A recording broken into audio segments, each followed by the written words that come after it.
İyi oldu. İyi oldu yani. Kolay gelsin. Hem başarılı hem uğurlu.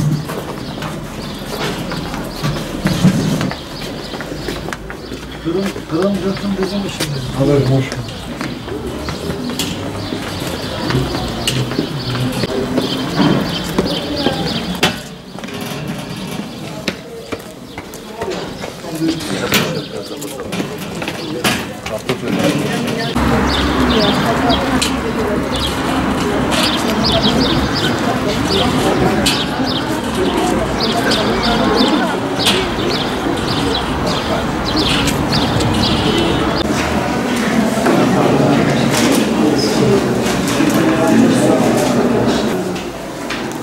İkisi de boş.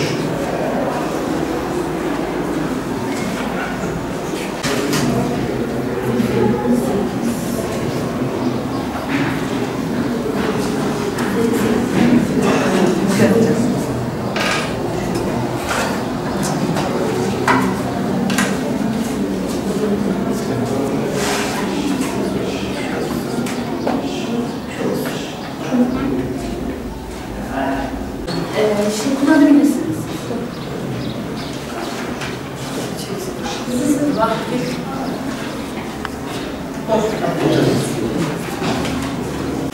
Şuraya da bırakabilirsiniz.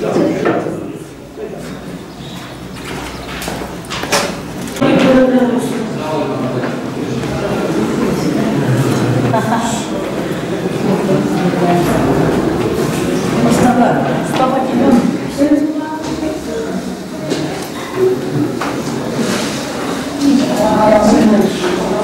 Ama karşısına para ediyor. Ne? Al. İnşallah bilir çıkalım. Amca, seninkini vereyim ben amcacığım. Ben? Teşekkür ederim. Şuraya. Şuraya.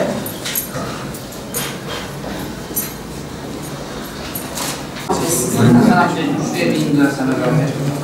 Buyurun hanımefendi. Pardon. Şöyle Şuraya bir imza. çalışayım da.